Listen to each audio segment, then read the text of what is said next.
یہ قرآن کی آیت ہے، سورہ احزاب ہے۔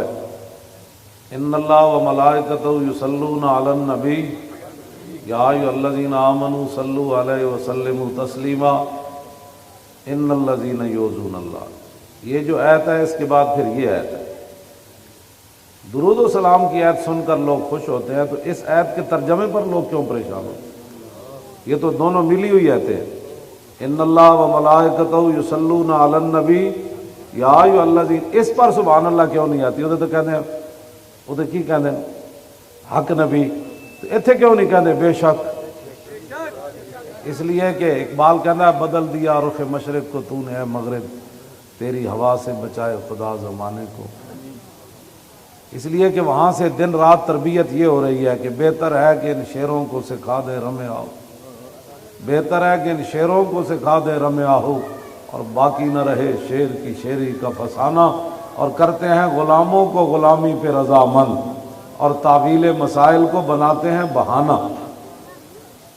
یہ امام تقی الدین سبکی ہیں جنہوں نے، میں صرف اس کے اندر جو آپ نے بات شروع کی ہے نا وہاں سے میں آپ کے سامنے، یہ پوری کتاب ہے اور اس کے تقریباً عربی میں ہے، اس کے تقریباً 750 کے قریب صفحات ہیں۔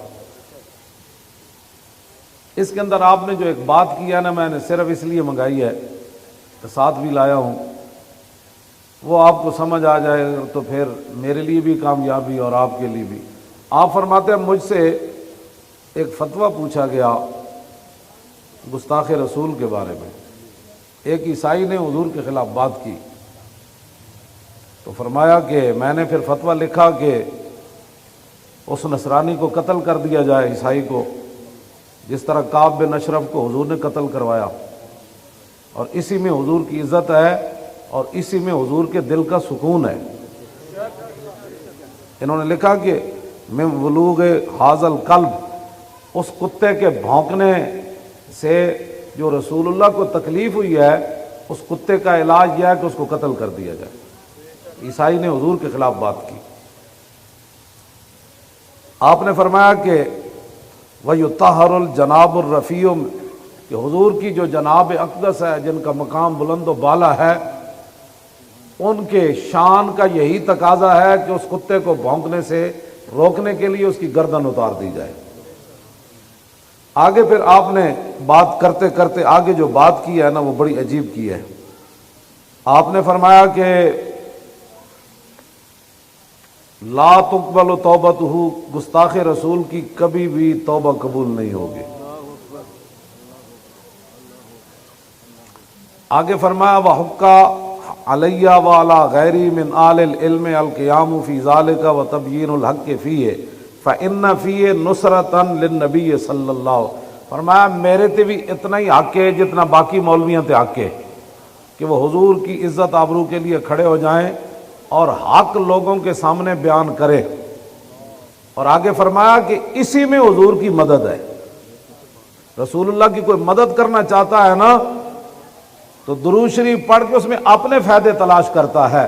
فرمایا حضور کے دشمنوں کے خلاف کھڑا ہونا یہ حضور کی مدد ہے۔ آگے پھر قرآن کی آیت لکھی، فرمایا وَلِيَعْلَمَ اللَّهُ مَن يَنصُرُهُ وَرُسُلَهُ بِالْغَیبِ إِنَّ اللَّهَ قَوِیٌّ عَزِیزٌ۔ یہ سورہ مجادلہ کی آیت نمبر 25 ہے۔ فرمایا کہ اللہ صرف یہ دیکھنا چاہتا ہے کہ اللہ کی مدد کون کرتا ہے اور اس کے رسولوں کی مدد کون کرتا ہے، بالغیب، بن دیکھے۔ اور کوئی دیکھ نہ رہا ہو پھر بندہ اللہ کی مدد کرے، اللہ تو مدد سے پاک ہے، مراد ہے کہ اس کے دین کی مدد کرے،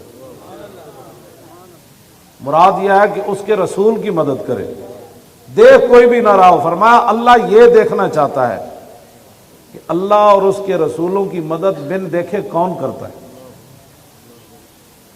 آگے فرمایا اللہ تمہاری مدد و محتاج نہیں، ان اللہ قوی، اللہ بڑی طاقت والا بھی ہے اور عزیز بھی ہے، غالب بھی ہے۔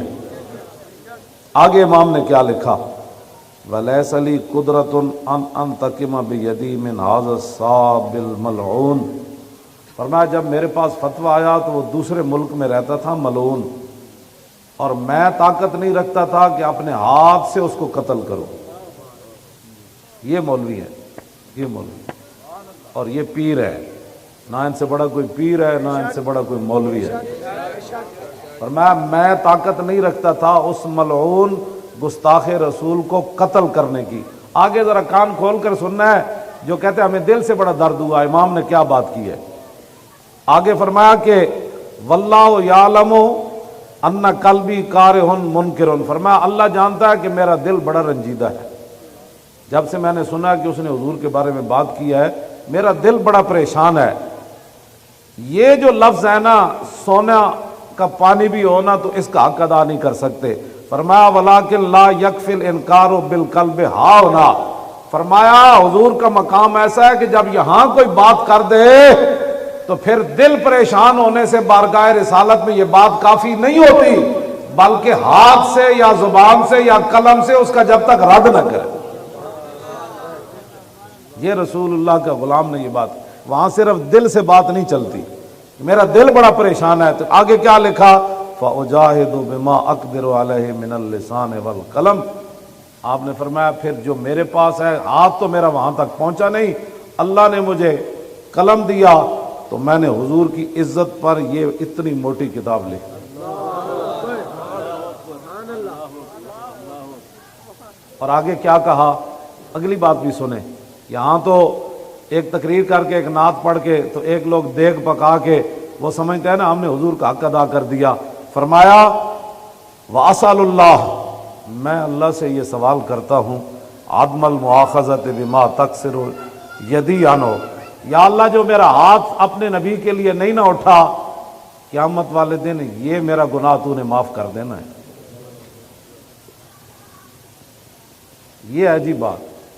فرمایا میں نے کتاب اتنی اگرچہ بڑی لکھ دی ہے لیکن میں اللہ سے اس کوتاہی کی معافی کا طلبگار ہوں۔ اور آگے کیا بات کہی، فرمایا وَأَن يُنَجِّيَكَ مَا أَنْجَى الَّذِي يَنْهَوْنَ عَنِ السُّوءِ، فرمایا ہفتے والے دن جو لوگ مچھلیاں پکڑتے تھے نا اور باز نہیں آتے تھے تو کچھ لوگ ان کو وہ برا کام کرنے سے روکتے تھے۔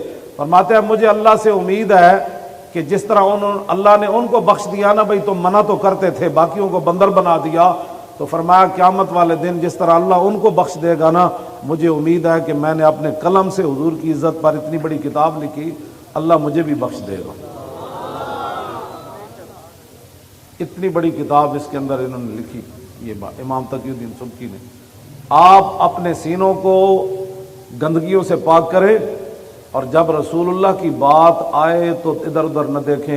جس طرح اتنا بڑا امام ہو کے، اتنا بڑا ولی ہو کے، اتنا بڑا عالم ہو کے، اتنا بڑا محدث ہو کے، اتنا بڑا مجتہد ہو کے، اتنا بڑا مفسر ہو کے، اتنا بڑا فقیہ ہو کے کہتا ہے یا اللہ تیرے حبیب کے گستاخ پر جو میرا ہاتھ نہیں نہ اٹھا قتل کرنے کے لیے، قیامت والے دن مجھے اس کتاب کی وجہ سے معاف کر دینا۔ اور جو گستاخوں کے ساتھ کھڑے ہیں وہ بتائیں ان کا حشر کیا ہوگا۔